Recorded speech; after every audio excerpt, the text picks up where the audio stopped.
Krishna తెలుగాడియో naval hub ఛానల్కి స్వాగతం. నా పేరు కృష్ణ. కురుమద్దాలి విజయలక్ష్మి గారు రచించినటువంటి ఆఖరి క్షణం అనే నవలను చదువుతున్నాను. పార్వతీ, ఓ పార్వతీ! శివరావు రెండోసారి గట్టిగా పిలవటంతో పెరట్లో ఉన్నటువంటి పార్వతికి అప్పుడు పిలుపు వినిపించి, వస్తున్నాను ఉండండి అంటూ అక్కడ నుంచే బిగ్గరగా జవాబిచ్చింది. కళ్ళ ఎదుట టేబుల్ మీద ఉన్నటువంటి వేలినంత సీసాని చూస్తూ ఇక్కడికి ఎలా వచ్చింది? పార్వతికి సీసా తీసే అవసరం లేదే, పైగా ఈ సీసా అనుకుంటూ శివరావు టేబుల్ మీద ఉన్నటువంటి సీసాని చేతిలోనికి తీసుకున్నాడు. అప్పుడు చూశాడు శివరావు సీసాలోని ద్రవం వంక చెంచాడు ఖాళీ అయినట్టుగా. అంతేకాదు సీసా మూత కూడా సరిగా పెట్టలేదు. అది చూసి శివరావు మనసు క్రీడుని శంకించింది. శివరావు 3 గంటల క్రితం బయటకు వెళ్ళి ఇప్పుడే ఇంటికి వచ్చాడు. తొందరగా ఇంటికి రావాలని వేగంగా నడిచి రావటం వల్ల శరీరం అంతా చెమట పట్టేసింది. పైగా బయట వ్యవహారాలతోటి బాగా అలసిపోయి ఉన్నాడు. ఇంట్లో అడుగు పెడుతూనే టేబుల్ మీద ఉన్నటువంటి సీసాను చూశాడు. అలమారాపై అరలో మూల గల ఈ చిన్న సీసా ఉండేది టేబుల్ మీదకి ఎలా వచ్చిందో అర్థం కాలేదు. పైగా సీసాలో ద్రవం చెంచాడు తరిగి ఉంది. అది చూస్తూనే ముచ్చెమటలు పోసాయి. కాళ్ళ నుంచి వణుకు బయలుదేరింది. పార్వతీ అంటూ ఈ దఫా మరింత గట్టిగా పిలిచాడు శివరావు. అప్పటికే పార్వతి గదిలోనికి వచ్చేసింది. ఏమిటి విషయం? 10 ఏళ్లకు వినిపించేలాగా పిలుస్తున్నారు. బయట చెంగుకి తడి చెయ్యి తుడుచుకుంటూ చిరునవ్వుతోటి అడిగింది పార్వతి.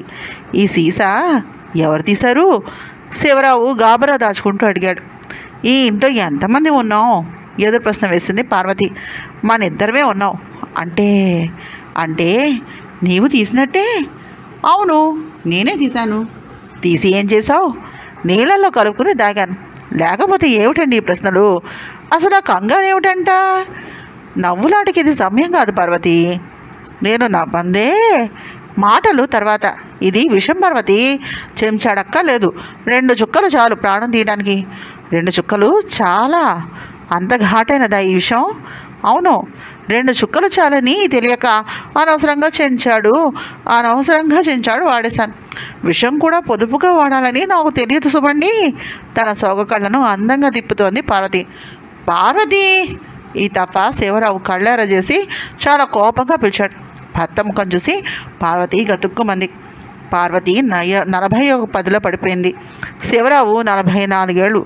వాళ్ళ దాంపత్యం 3 పువ్వులు 6 కాయలు కాకపోయినా వాళ్ళ మధ్యన నవ్వులు 3, పువ్వులు 6గా నవ్విస్తూ కబుర్లుతోటి కవ్విస్తూ పరాచకాలతోటి పసివాళ్లలాగా, ఒక్క మాటలో చెప్పాలంటే పాలు నీళ్ళలాగా కలిసిపోయారు.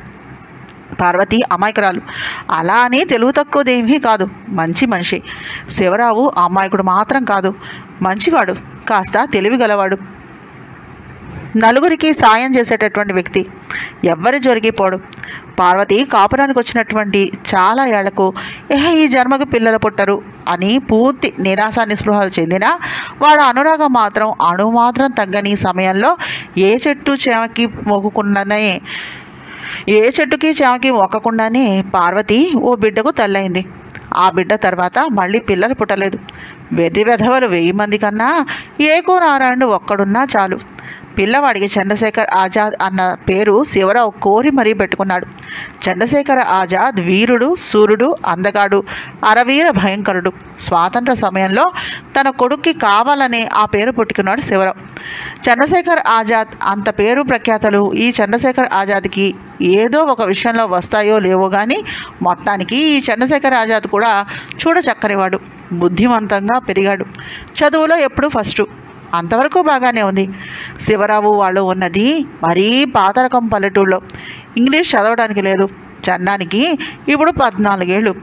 శివరావుకి బాగా చదివించాలన్న కోరిక ఉండడంతో చందాన్ని పట్టణంలో ఉంచి చదివిస్తూ ఉన్నాడు. కొడుకుకి దూరంగా ఉండడం పార్వతికి అసలు ఇష్టం లేదు. అలా అని ఒకగానొక కొడుకు భవిష్యత్తు పాడు చేయటమా అని ఆలోచించింది. తన ఇష్టాలు మనసులోనే దాచుకుని చందం పట్టణంలో ఉండి చదువుకోవడానికి ఒప్పుకుంది. పట్టణంలో చందం మరో కుర్రాడితోటి కలిసి చిన్న రూమ్లో ఉంటున్నాడు. హోటల్ తిండి. నెలకొకసారైనా శివరావు పట్నం వెళ్ళి వస్తాడు. పచ్చళ్ళు, పిండి వంటలు ఇచ్చి వస్తాడు. ఈ దఫా శివరావు పట్నం వెళ్ళటం లేదు. సరిగా పంట చేతికి వచ్చినటువంటి సమయం పంట భూమి వదిలి వెళ్ళటానికి లేదు. పోనీ పార్వతి ఒక్కతి కొడుకు దగ్గరకు వెళ్ళి రాగలదా అంటే అలా ఎప్పుడూ పార్వతి ఒంటరిగా ప్రయాణం చేశారు కదా. కోతల విషయం వీరరాఘవయ్య మీద భారం వేసి పట్నంలో ఉన్నటువంటి కొడుకు దగ్గరకు ఈరోజు వెళ్ళి మన్నాడు వద్దాం అనుకుని పెళ్ళాంతో చెప్పాడు శివరావు. భర్త చెప్పినటువంటి క్షణం దగ్గర నుంచి పార్వతికి క్షణం కూడా తీరుబడి లేకుండా పోయింది. పూర్తిగా వంటగదికే అంకితం అయిపోయింది. ఓ సీసా నిండుగా పులిహోర గోంగూర తయారు చేసింది. కొరివికారంతో మెంతిపిండి కలిపి తిరగమూత పెట్టింది. చిన్న చిన్న మామిడి పిందెలు వస్తూ ఉంటే మామిడి ముక్కల పచ్చడి చేసింది. 3 రకాల పచ్చళ్ళు చిన్న సైజు హాలిక్ సీసాల్లో సర్దింది. కందిపొడి, వెల్లుల్లిపాయ కారం పొడి తయారు చేసింది. అక్కడితో ఆ వంటకాలు పూర్తయ్యాయి. అప్పటికి సమయం మధ్యాహ్నం అయింది. పొలం నుంచి శివరావు భోజనానికి వచ్చాడు. పార్వతి చేసినటువంటి వంటకాలు రుచి చూసి అన్నీ బాగా కుదిరాయి. తిరగమూత ఘుమఘుమతోటి పాటు మళ్ళీ మళ్ళీ తినేలాగా రుచిగా ఉన్నాయి. ఇంతకీ నీ పుట్టరత్నాన్ని పిండి వంటలు ఏం చేస్తున్నావు? నవ్వుతూ అడిగాడు శివరావు పెరుగన్నంలో మామిడి ముక్కలు నంచుకుంటూ. ఏం వాడు మీకు మాత్రం పుట్టుడు కాదా? చిరునవ్వుతూ అడిగింది పార్వతి. అదేం మాట, ఎంతైనా తల్లి తర్వాతనే తండ్రి కదా మరే అంటూ ముచ్చటగా మూతి తిప్పింది పార్వతి. ఈ దఫా పిండి వంటలు ఏమిటోయ్ అడిగాడు మళ్ళీ శివరావు. చెగోడి, వేరుశనగపప్పు ఉండలు, గోధుమ హల్వా అంటూ వివరించింది పార్వతి. సాయంత్రం లోపల 3 చేయటం కష్టమేమో. శివరావు భోజనం ముగించి పీట మీద నుంచి లేస్తూ అన్నాడు. భోజనం చేసిన తర్వాత నేను చేసే ఘనకార్యం ఏముంది కనుక అన్నీ కొద్ది కొద్దిగానే చేస్తాను అంది పార్వతి. పట్నంలో ఉన్నటువంటి కొడుక్కి ఈ నెల చేసి పంపినటువంటి పిండి వంటలు పై నెల చేయకుండా జాగ్రత్త పడుతూ చేస్తుంది పార్వతి. క్రితంసారి అరిసెలు, కజ్జికాయలు, చెక్క పకోడీలు, సన్నకార పూస చేసి పంపింది. ఈ దఫా పిండి వంటలు మారిపోయి గోధుమ హల్వా, పప్పు ఉండలు, చెగోడీలు కొత్తవి వచ్చాయి. భోజనం చేసి శివరావు వెళ్ళాడు. పార్వతి భోజనం కానిచ్చి పిండి వంటలు చేయటంలో నిమగ్నురాలైంది. సరిగ్గా 4 గంటలు కావస్తున్నటువంటి సమయంలో శివరావు పరుగులాంటి నడకతోటి ఇంటికి వచ్చాడు. వస్తూనే, పార్వతి నేను ఊరు వెళ్ళటం లేదు. అయ్యయ్యో అదేమిటండి? ఉదయం నుంచి రెక్కలు ముక్కలు చేసుకుని చన్నానికి ఇష్టం కదా అని ఇన్ని రకాలు చేశాను. ఇంకా చేయాల్సింది హల్వా ఒకటే అంది పార్వతి. అది కాదు, నేను చెప్పేది శాంతం విను. హల్వా కూడా చెయ్యి. పొలం తగాదా నుంచి రాజన్న గారు రామచంద్రం గారు కొట్టుకున్నారు. మనం ఈ విషయం దగ్గర ఉండి ఈరోజే పరిష్కరించాలని నీ ఊరు వెళ్ళటానికి లేదు అన్నాడు కరణం బాబాయ్. ఆయన మాట తీసేయలేను కదా. సరే అన్నాను. ఇప్పుడు ఇదంతా నాకెందుకు? మీరు ఊరికి వెళ్ళటం లేదు కానీ మన పుండరీకాక్ష బాబాయి సాయంత్రం ఏదో పని మీద పట్నం వెళ్తున్నాడట. బాబాయ్ తీసుకెళ్ళి చన్నానికి ఇస్తానన్నాడు. నీవు చేసినవన్నీ పచ్చ బ్యాగులో సర్దుంచు. పుండరీకాక్షయ్య బాబాయి మన ఇంటికి వచ్చి బ్యాగ్ తీసుకుని వెళ్తాను అన్నాడు అంటూ అసలు విషయం చెప్పాడు శివరావు. అమ్మయ్య, చేసిన శ్రమ వృధా కాదు. చందానికి ఇష్టమైనవి ఎలాగో వాడికి చేరుతున్నాయి అని తృప్తిపడ్డ పార్వతి, బాబాయ్ మన ఇంటికి వస్తాడో లేదో, మర్చిపోయి అలానే ఊరికి వెళ్ళిపోతాడేమో అంటూ ఓ అనుమానం వ్యక్తం చేసింది. తప్పకుండా వస్తానన్నాడు. పోనీ అనుమానం దేనికి? హల్వా చేయడం పూర్తి కాగానే బ్యాగులో అన్నీ సర్ది నీవే వెళ్ళి బాబాయ్ గారికి ఇచ్చిరా, ఏ గోలా ఉండదు. ఆ పని చేస్తాను అంది పార్వతి. మంచిది, ఈ విషయం చెప్పడానికే వచ్చాను అంటూ చెప్పినంత తొందరగానూ బయటకు వెళ్ళిపోయాడు శివరావు. భర్తటు వెళ్ళగానే పార్వతి హల్వా చేయడం మొదలుపెట్టింది. బయటకు వెళ్ళినటువంటి శివరావు ఏవో కాగితాల కోసమని హడావిడిగా మళ్ళీ ఇంటికి వచ్చాడు. శివరావు కంగారుగా ఏవో కాగితాలు వెతుకుతూ ఉంటే అదేదో యాలకుల రసం తెచ్చారంటే అది ఎక్కడ పెట్టారని సమయానికి గుర్తొచ్చినటువంటి పార్వతి అడిగింది. అల్మరాలో పెట్టాను చూడు, చిన్న సీసా, పైన కాగితం అంటే లేబుల్ అంటించి ఉంటుంది అని చెప్పి శివరావు కాగితాలు అవి తీసుకుని వెళ్ళిపోయాడు. ఆ తర్వాత పార్వతి అల్మారాలో ఉన్నటువంటి సీసా కోసం అని చూడటం, సీసా కనిపించకపోవడంతో అల్మారా అంతా గాలిస్తూ ఉంటే అల్మారాలో ఓ మూలగా దాచినటువంటి చిన్న సీసా కానరావటం. అమ్మయ్య అనుకుని సీసా తీసుకుని వంటగదిలోనికి వెళ్ళి సీసా మీద మూత తీసి చూస్తే ఏ వాసన రాకపోయేసరికి 2 బొట్లు చొక్కల బదులు చెంచాడు ద్రవం హల్వాలో వేయటం జరిగింది. అప్పటికి ఏ వాసన రాలేదు. ఇంట్లో యాలకులు లేకపోవడంతో పైగా జలుబుతో ముక్కులు బాగా దిబ్బడు వేయటంతో పార్వతి వాసన పసిగట్టలేక నా ముక్కులు పనిచేయటం లేదులాగా ఉంది అనుకుని అంతటితోటి సరిపెట్టుకోవడం జరిగింది. పార్వతికి ఇంగ్లీష్ రాదు. సీసాపై అంటించినటువంటి లేబుల్ మీద ఉన్నటువంటి అక్షరాలు ఆంగ్లంలో ఉన్నాయి కనుక పార్వతి చదవలేదు. పార్వతికి ఇంగ్లీషు వచ్చి ఉన్నట్లయితే సీసాపై లేబుల్ పై ఉన్నటువంటి అక్షరాలు చదివి ఉంటే ఓ ఘోర ప్రమాదానికి, ఓ చిన్న ప్రాణానికి మరణ ముహూర్తం చేజేతుల ఓ అమాయకపు కన్న తల్లి పెట్టేది కాదు. వెన్నలాంటి మంచి మనసుతోటి తీయని హల్వాలో కలిపి ఆ బుల్లి సీసాలో ఉన్నది పాయిజన్, సైనేట్ లాంటి పాయిజన్. ఈ సీసా ఎందుకు తీసావు పార్వతి? భర్త ముఖంలోని కంగారు, ముఖం నిండా అలుముకున్నటువంటి శ్వేత బిందువులు, కళ్ళలోని ఎర్రజీరలు చూసి పార్వతి గుండెలో ఎందుకో దడదడలాడింది. భయంగా భర్త ముఖంలోకి చూస్తూ, మీరే చెప్పారు కదండి యాలకుల రసం ఉన్నటువంటి సీసా అల్మార్లో ఉంది తీసుకోమని అంటూ నెమ్మదిగా చెప్పింది పార్వతి. దీనిలో రసం హల్వాలో వేసావా? గాబరాగా అడిగాడు శివరావు. 2 చుక్కలు వేస్తే చాలని మీరు ఆ రోజు ఎప్పుడో చెప్పారు కదా. వాసన చూశాను, ఏ వాసన రాలేదు. జలుబు వల్లేమో నా ముక్కు పనిచేయటం లేదో ఏమోననుకుని అనుమానం వచ్చి ఆ తర్వాత వచ్చింది హల్వాలో చెంచాడు రసం వేసేసాను చెప్పింది పార్వతి. ఆ హల్వా నీకు తిన్నావా? కొద్దిగా కూడా తినలేదా? మీరెందుకండి కంగారు పడుతున్నారు? అసలు ఈ ప్రశ్నలకు ఏమిటి నాకేం అర్థం కావట్లేదు. ముందు నా ప్రశ్నలకు జవాబు చెప్పు పార్వతి.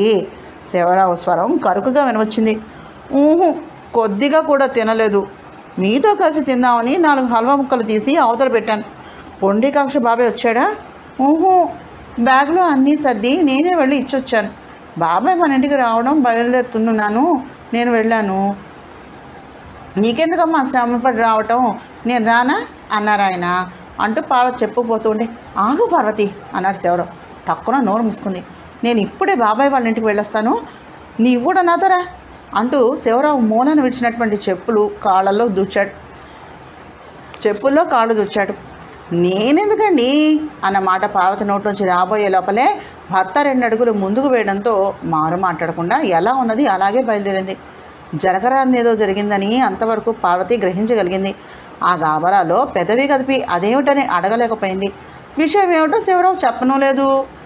భార్యాభర్తలు వీధి గేటు దాటబోతూ ఉన్నారు. పుల్లారావు ఎదురొచ్చాడు. పుల్లారావుకి 15 ఏళ్ళు ఉంటాయి. శివరావుకి తెలిసినటువంటి వాళ్ళ అబ్బాయి. అరే పుల్లారావు, నీ పరిగెట్టుకుంటూ వెళ్ళి పుండరీకాక్షయ్య బాబాయిని ఊరు వెళ్ళవద్దని చెప్పు, నేను వస్తున్నాను. అర్జెంటుగా ఏదో విషయం చెప్పాలని కూడా చెప్పు శివరావు చెప్పాడు. ఆయన ఎప్పుడో ఊరెళ్ళిపోయారు. నేను అటు నుంచి వస్తూ ఉంటే ఊరెళ్ళడం చూశాను. వెళ్ళి గంట అయిందా? ఆతృతిగా అడిగాడు శివరావు. తల అడ్డంగా తిప్పుతూ అన్నాడు పుల్లారావు. అరగంట అయిందా? సరిగ్గా చెప్పాలంటే దాదాపు 2 గంటలైంది. పుల్లారావు ఆ మాట చెప్పి, భూషణం తాతయ్య నిన్నెందుకో ఓ అరగంటలో వచ్చి వెళ్ళమన్నారు. ఈ మాట చెప్పడానికి పరుగున వచ్చాను. వస్తాను బాబాయ్ అంటూ తూనీగలాగా ఎగిరిపోతూ వెళ్ళిపోయాడు. పుల్లారావు చెప్పినటువంటి చివరి మాటలు వినిపించుకోలేదు శివరావు. పుండరీకాక్షయ్య 2 గంటల క్రితమే ఊరు వెళ్ళాడన్న మాట వినిపించుకున్నటువంటి క్షణాన్ని అలా నిలువుగుడ్లేసుకుని ఉండిపోయాడు. ఏమండి అసలు ఏం జరిగిందండి అంటూ పార్వతి చేయి పట్టుకుని కుదపటంతో శివరావులో చలనం కలిగింది. అయోమయంగా ఒక క్షణం భార్య ముఖంలోకి చూసి అంతలోనే తెలియదూసుకుని పద అంటూ ఇంట్లోకి దాతీశాడు. ఏం జరిగిందో చెప్పకుండా ఇదంతా ఏమిటండి, నాకేదో భయంగా ఉంది చెప్పండి అంటూ పార్వతి కాస్త గాబరాగానే గట్టిగా అడిగింది. ఆ సీసాలో ఉన్నది యాలకుల ఎసెన్స్ కాదు పార్వతి, మరి విషం. అవును పార్వతి, గాఢం కన్నా ఘాటైనటువంటి విషం అది. మీరే చెప్పారు కదండి అలమారాలో సీసా ఉంది తీసుకోమని. పార్వతి ఇంకా విషయం అర్థం కాకనే అడిగింది. పందికొక్కులు ఈ మధ్యన పొలాలలో ఎక్కువయ్యి పంటను నాశనం చేసేస్తూ ఉన్నాయి కదా, మందు పెడుతూ ఉంటే చాలటం లేదు. ఈ మధ్యన కొత్తగా నీళ్లు లాగా ఉండి ఏ వాసన లేనటువంటి ఈ మందు మార్కెట్లోకి వచ్చింది. ఖరీదు కూడా కాస్త ఎక్కువే. 2 చుక్కలు చాలు అర్ధసేరు అన్నంలో కలిపి పెట్టడానికి. యాలకుల ఎసెన్స్ ఉన్నటువంటి సీసా మధ్య గదిలో చిన్న అల్మారాలో పెట్టాను. ఈ విషయాన్ని పెద్ద అల్మారాలో ఉంచాను. ఈరోజు తీసుకుని వెళ్ళి గవర్రాజుకి ఇద్దాం అనుకున్నాను. పని తొందరలో మర్చిపోయాను. శివరావు 2 చేతుల్లో తలకాయ ఇరిగించుకుని కళ్ళు 2 గట్టిగా మూసుకుని మోగబోతున్నటువంటి కంఠాన్ని పెకిలించుకుని చెప్పుకుపోతూ ఉన్నాడు. విషం అన్న విషయం వినగానే అర్థమైంది. ముఖ్యంగా తన ఒకానొక బిడ్డకి ఎంతో ఇష్టంగా తినేటటువంటి హల్వాలో తన చేతులారా విషం కలిపినటువంటి హల్వాని చేసి పంపింది. ఆ విషపూరితమైనటువంటి హల్వా చంద్ర తింటే ఆపై పార్వతి ఆలోచించలేదు. భర్త చెప్పేది వినిపించుకోలేదు. దోసిట్లో ముఖం దాచుకుని ఒక్కసారిగా బోరుమంది. పార్వతి పెద్ద ఎట్టున ఏడవడంతో శివరావుకి పూర్తిగా తెలియవచ్చినట్టయింది. ముందు జరగవలసింది చూడకుండా తెలివి తక్కువగా తీరుబడిగా మాట్లాడుతూ కూర్చున్నా అన్నటువంటి ఆలోచన కలగడంతో కూర్చున్న చోటు నుంచి టక్కున పైకి లేచాడు. పల్లెటూరులో ఉండేటటువంటి శివరావుకి పార్వతికి యాలకుల ఎసెన్స్ లాంటివి ఊహామాత్రం కూడా తెలియవు. పార్వతి ఎప్పుడు ఏ తీపి పదార్థాలు వంట చేసినా కూడా 4 యాలక్కాయలు కొట్టి పిండి వంటలో వేయటం వరకు తెలుసు. చంద్రాన్ని పట్నంలో ఉంచి చదివించడం వల్ల తరచూ శివరావు పట్నం వెళ్ళి పచ్చళ్ళు పిండి వంటలు ఇచ్చి వస్తూ ఉండేవాడు. చంద్రం ఒకసారి షాప్కి వెళ్తే అక్కడ ఒక ఆవిడ స్వీట్స్లో వేసేటటువంటి రకరకాల రంగులు, చాలా రకాల ఎసెన్సులు కొనడంతో యాలకులతో చేసేటటువంటి ఎసెన్స్ సీసాని కొన్నాడు. గరిటెడు నీళ్ళల్లో 2 డ్రాప్స్ ఈ ఎసెన్స్ వేసి పిండి వంటలో కలిపితే చాలు, ఎక్కువ వేయనక్కర్లేదని తెలుసుకుని ఆ విషయం తండ్రితోటి వివరంగా చెప్పి సీసా ఇచ్చి పంపించాడు. పార్వతి పైసా అంత కుంకుమ బొట్టు పెట్టుకుంటుంది. షాపులో బొట్టు బిళ్ళలు చూసి వాటిని కూడా ఓ ప్యాకెట్ కొని పంపించాడు. రూపాయికి వచ్చినటువంటి బొట్టు బిళ్ళను చూసి పిచ్చికన్నకి నేనంటే ఎంత ప్రేమో అనుకుంది. శివరావు ఎసెన్స్ సీసాని పార్వతికి చూపించి తనే అల్మారాలో పెట్టాడు. పార్వతి పిండి వంట చేసేటప్పుడు తన దగ్గర ఉండి 2 చుక్కలు వేయవచ్చు అనుకున్నాడు. కానీ సమయానికి హడావిడిగా బయటకు వెళ్ళడం, అల్మారాలో సీసా ఉంది తీసుకోమని పార్వతితో చెప్పడం జరిగింది. కొత్తగా మార్కెట్లోకి పందికొక్కులను క్షణాల్లో చంపేసేటటువంటి మందు వస్తే రుచి వాసన లేకుండా నీళ్ళులాగా ఉండేటటువంటి ఆ మందుని ఎవరి ద్వారానో తెప్పించాడు శివరావు. ఆ మందు సీసాని గౌరరాజుకి ఇద్దాము అనుకున్నాడు. ఈరోజు లేచినటువంటి దగ్గర నుంచి హడావిడి పనులు చాలా అయ్యాయి. ఆ సీసా విషయమే మర్చిపోయాడు శివరావు. 2 సీసాలు దరిదాపు ఒకే సైజు కావటంతో పార్వతి అంత క్రితం ఎసెన్స్ సీసాని గుర్తుపెట్టుకుని అంతగా చదువుకోకపోవడంతో జరగబోయేటటువంటి ఘోర ప్రమాదానికి బీజం నాటినట్టుగా అయింది. పాయిజన్ అని సీసాపై లేబుల్ మీద రాసి ఉంది. పార్వతికి ఇంగ్లీష్ రాకపోవడం వల్ల పాయిజన్ అన్న ఆంగ్ల అక్షరాలు చదవలేకపోయింది. సమయానికి దిక్కుమాలిన జలుబు. పని తొందరలో శివరావు బయటకు వెళ్ళడం, దానా దీనా మధురంగా ఉండేటటువంటి తీయని హల్వా కాస్త విషతుల్యం అయిపోయింది. జరిగింది అలా జరిగిపోయింది. చూడాల్సింది ఏం జరగాలా అన్నదే, అంతేకాదు ఏం చేయాలా అన్నది కూడా. పార్వతి, శివరావు పిలిచాడు. పార్వతి ఏమండి అంటూ మరింతగా ఏడవడం మొదలెట్టింది. పార్వతి, ముందు నేను చెప్పేది విను అన్నాడు శివరావు. ఏమి వినమంటారండి? లేక పుట్టినటువంటి నా నోముల పంట వరాల తండ్రిని నా చేతులారా. అయ్యో భగవంతుడా, నేనేం పాపం చేశానయ్యా?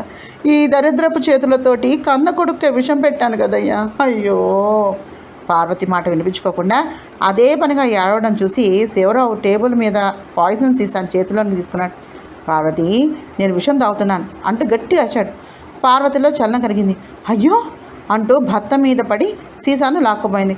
పార్వతి శివరావు సీసాను చేతితో ఎత్తి పట్టుకుని, పార్వతి నేను చెప్పేది ముందు విను అన్నాడు. భర్త స్వరం కరుకుగా వినరావడంతో పార్వతి నోరు మూసుకుని శివరావు ముఖంలోకి బేలగా చూస్తూ ఉండిపోయింది. చావు దేనికి పరిష్కారం కాదు, అవునా? ఇప్పుడు ఈ మిట్ట వేదాంతం దేనికండి? అవునా కదా? సమాధానం చెప్పు.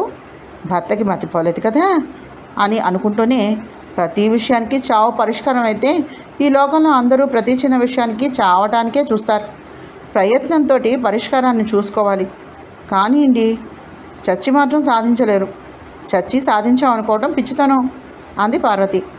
అందుకే నేను చావను అన్నాడు శివరావు. పార్వతికి ఏం మాట్లాడాలో తెలియలేదు. అయోమయంగా చూస్తూ ఉండిపోయాను. పార్వతి, సమయం లేదు, నేను చెప్పే జాగ్రత్తగా విను. చెప్పండి, వింటానన్నట్టుగా చూసింది పార్వతి. నేను ఇప్పుడు బయలుదేరి దొరికినటువంటి బస్సు అందుకొని వెళ్ళిపోతాను. పుండ్రీకాక్ష బాబాయ్ కన్నా ముందు పట్నం చేరేటటువంటి ప్రయత్నం చేస్తాను. నా ప్రయత్నం ఫలించి దైవం నా యందు ఉండి నాకు మేలు జరిగితే సరి, లేకపోతే. పార్వతి బేలగా చూసింది భర్త వైపు. పార్వతి, జరగరాంది జరిగితే మాత్రం నేను ఒక్క క్షణం కూడా బతకను. నాతో పాటే నీవు కూడాను ఆవేశంగా అన్నాడు శివరావు. పార్వతి మూగదానిగా నిల్చుండిపోయింది. తలుచుకోవటానికే భయపడేటటువంటి దృశ్యం అది. తలుచుకున్నా తలుచుకోకపోయినా మనసు మళ్లించాలని చూసినా అది వృధా ప్రయత్నమే. మనిషి మనస్సు అంతర్నేత్రం, దాని మానాన అది పనిచేస్తూనే ఉంటాయి. ఆప్యాయంగా హల్వా తిని మరుక్షణంలో గిలగిలా కొట్టుకుంటూ ప్రాణం విడిచినటువంటి చంద్రం విగత జీవుడే నేల మీద పడుకున్నటువంటి చంద్రం. చంద్రం రూపం కళ్ళకి అస్పష్టంగా కానవస్తుంది. పార్వతి, ఈ సీసాలో మిగిలినటువంటి విషయం చెరిసగం తాగుదాం. అంతవరకు ఈ సీసా నా జేబులో భద్రంగా ఉంటుంది. నువ్వు జాగ్రత్తగా ఉండు, నేను వెళ్తున్నాను అంటూ ఉన్న పాటున బయలుదేరాడు శివరావు. ఆగండి, పెద్దగా అరిచింది పార్వతి. శివరావు వెనుతిరిగి చూడకుండానే అడిగాడు, ఎందుకు అని. నేను మీతో వస్తా. ఏమిటి? నువ్వొస్తావా? తెల్లబోతు అడిగాడు శివరావు. మీరెంత స్వార్థపరులండి. పార్వతి కాపురానికి వచ్చినటువంటి ఇన్నేళ్లలో మనస్ఫూర్తిగా ఇలాంటి మాట అని ఎరగదు. బాధ, ఉక్రోషము, దుఃఖము ముప్పిరిగొనగా ఆ మాట అనేసింది. నాది స్వార్థమా? స్వార్థం కాకపోతే తొందరపాటు. మీ దోవన మీరు వెళ్తే నేను ఒంటరిగా ఎలా ఉంటాననుకున్నారు? విషం సీసా మీ జేబులోనే ఉంది. కలిసి వెళ్దాం పదండి. చావో బతుకో అక్కడే తేల్చుకుందాం. భయంతో స్వరం కంపిస్తూ ఉన్నా కాస్త గట్టిగానే అంది. పార్వతి చెప్పింది నిజమే అనిపించింది శివరావుకి. మారు మాట్లాడకుండా లోపలికి నడిచాడు. డ్రాయర్ సొరుగు తీసి చేతికి అందినటువంటి పెద్ద నోట్ల కట్టను అందుకుని జేబులో కుక్కున్నాడు. తాళం వేయి పార్వతి, వెంటనే బయలుదేరదాం అన్నాడు. మరుక్షణంలో ఇరువురు ఇంటి బయటకు రావటం, ఇంటికి తాళం వేయటం జరిగిపోయింది. అప్పుడు గుర్తుకొచ్చింది పార్వతికి ఆ విషయం. ముందుకు 2 అడుగులు వేసినటువంటి పార్వతి టకీమని ఆగిపోయింది. ఏమైంది మళ్ళీ? శివరావు విసుగ్గా అడిగాడు. తొందరలో మనం ఒక విషయం మర్చిపోయాం అంది పార్వతి. ఏమిటది? పొండరీకాక్ష బాబాయి ఇప్పటికీ బస్సులో చాలా దూరమే వెళ్ళి ఉంటాడు. మనం బస్సు అందుకుని వెళ్ళి అలా జరిగేసరికి మధ్యలో 3-4 గంటల తేడా ఉంటుంది. అయితే ఏమంటావు? ఒక అరుపు వచ్చాడు రావు. పార్వతి నాంచుడు వ్యవహారం చూస్తూ ఉంటే మరోసారి అయితే నవ్వుతూ ఎగతాళి పట్టించేవాడే. ఉన్న ఒక్క కొడుకు యొక్క జీవన్మరణ సమస్య. ఇక్కడ తాము ఒక్కొక్క క్షణం ఆలస్యం చేస్తే హల్వా రూపంతో ప్రయాణిస్తున్నటువంటి మృత్యువు ఒక్కొక్క అడుగు ముందుకు వేస్తూ ఉంటుంది. ఇప్పటికే బాబాయ్ ప్రయాణం అయ్యి 3 గంటలైంది. ఆ సమయానికి అధిగమిస్తూ ముందుకు సాగటం అంత తేలికైనటువంటి విషయం కాదు. బిడ్డ క్షణక్షణానికి మృత్యుకి దగ్గరైపోతూ ఉంటే కన్నతల్లి హృదయానికి ఆ ఆపద అర్థం కావటం లేదా? పార్వతి మతి ఉండే ప్రవర్తిస్తోందా? శివరావు అలా అనుకుంటూ ఉండగానే పార్వతి అంది. మనం ఇప్పుడు బస్సులో వెళ్తాం అనుకోండి, కానీ బాబాయ్ కన్నా ముందు వెళ్ళడం సాధ్యం కాదు. ఏ దేవతలో కరుణిస్తే అయ్యే పన్నది. అయితే దేవుడి మీద భారం వేసి ఆగిపోదామంటావా?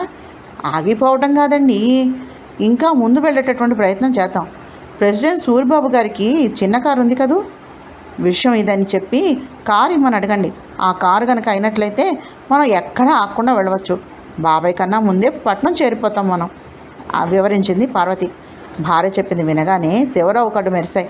సమయానికి ఎంత చక్కగా గుర్తు చేసావు పార్వతి. ఈ ఆలోచన నాకు రానేలేదు. నువ్వు ఇక్కడే ఉండు, పరుగున వెళ్ళి వాళ్ళ ఇంటికి వెళ్ళొచ్చేస్తాను అంటూ మారు మాట్లాడడానికి ఆస్కారం ఇవ్వకుండా వేగంగా వెళ్ళిపోయాడు శివరావు. వెళ్తున్నటువంటి భర్తను చూస్తూ అలా నిలబడిపోయింది పార్వతి. చంద్రానికి తను తిథుల ప్రకారమే ఎప్పుడూ పుట్టినరోజు చేస్తుంది. ఇంకా 10 రోజుల తర్వాత కానీ చంద్రం పుట్టినరోజు రాదు. తారీఖుల ప్రకారం అయితే రేపే చంద్రం పుట్టినరోజు. బ్యాగ్ తీసుకుని బాబాయ్ ఇంటికి వెళ్తే, ఏంటమ్మా పార్వతి, మీ వాడు పుట్టినరోజా? ఇన్ని రకాల స్వీట్లు చేసి పంపిస్తున్నావు? నవ్వుతూ అడిగాడు. అప్పుడు తనకి గుర్తుకొచ్చింది. తారీఖుల ప్రకారం అయితే చంద్రం పుట్టినరోజు రేపే. సమయాన్ని గుర్తు చేసావు బాబాయ్. తారీఖుల ప్రకారం చంద్రం పుట్టినరోజు రేపే. రేపు మధ్యాహ్నానికి నీవు అక్కడికి చేరతావు. చంద్రానికి ఈ విషయం చెప్పి వాడికి ఇష్టమైనటువంటి ఈ హల్వాని నీ చేత్తో వాడి నోటికి అందించు అంది తను. ఆ అదృష్టం ఏదో నాకు దక్కిందన్నమాట నవ్వుతూ అన్నాడు బాబాయ్. పెద్దవాడివి, నీ చేత్తో వాడికి అందిస్తే 1000 ఆశీస్సులుగా భావిస్తాను. ఒక్క హల్వా ముక్క తిను బాబాయ్ అంది తను. కానీ ఆయన తిననంటే తిననన్నాడు. నీకు తెలిసిందే కదమ్మాయి, చక్కెర వ్యాధితోటి నేను ఎంత బాధపడుతూ ఉన్నాను. డాక్టరు చిటికెడు పంచదార కూడా తినవద్దన్నాడు. చూస్తూ ఈ హల్వా తిని ప్రాణం తీసుకుంటానా? కావాలంటే నేను తృప్తి కోసమని తింటాను. 2 చెగోడీలు ఇవ్వు, అంతేగాని హల్వా తినమని మాత్రం బలవంతం చేయకు అన్నాడు ఆయన. దాంతో తన హల్వా పెట్టకుండా గుప్పెడు చెగోడీలు పెట్టడం బాబాయ్ తినడం జరిగింది. బాబాయ్ కాదు కదా, శత్రువు కూడా ఆ విషపూరితమైనటువంటి హల్వా తినడు. తను తన చేతులారా కొడుకు ప్రాణం తీయడానికి విషం కలిపి కమ్మటి హల్వా తయారు చేసింది. నా అంత పాపిష్టిది తిట్టుకోసాగింది. అక్కడే అలాగే నుంచినటువంటి పార్వతి జరిగింది ఆలోచిస్తూ బొటబొట కన్నీళ్లు కాచింది. పార్వతి మసకబారినటువంటి కళ్ళకు ఆదరాబాదరాగా వస్తున్నటువంటి శివరావు కనిపించాడు. ఏమైంది? అతనికి ఎదురు నడుస్తూ అడిగింది పార్వతి. పద నడుస్తూ మాట్లాడుకుందాం.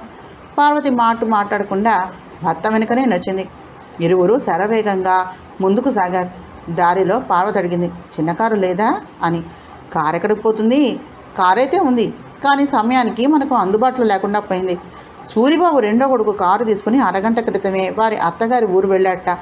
అంతా మన దురదృష్టం. ఒక్క అరగంట ముందు వెళ్ళినట్లయితే అన్నాడు శివరావు. పార్వతి ఏమీ మాట్లాడలేదు. భర్త పక్కనే నడవసాగింది. దారిలో వారిద్దరూ ఏమీ మాట్లాడుకోలేదు. ఎవరి ఆలోచనల్లో వారు మదనపడుతూ వేగంగా నడవసాగారు. దారిలో ఆ ఊరి రామాలయపు పూజారి ఎదురు వచ్చారు. ఆయన పేరు రామానుజం. ఎక్కడికి భార్య సమేతంగా బయలుదేరావు? రామానుజం నిలవేసి అడిగాడు. అర్జెంటుగా ఊరు వెళ్ళవలసి వచ్చింది నసుకుతూ చెప్పాడు శివరావు. ఊరికా? ఊరికే. శివరావు చెప్పింది వినగానే పక్కున నవ్వాడు రామానుజం. ఏమ్మా పార్వతి, మీ ఆయన ఎప్పటి నుంచి అబద్ధాలు ఆడడం? నవ్వులకి పరాచకాలకి సమయం కాదు. అందువల్లనే పార్వతి ఏమీ మాట్లాడలేదు.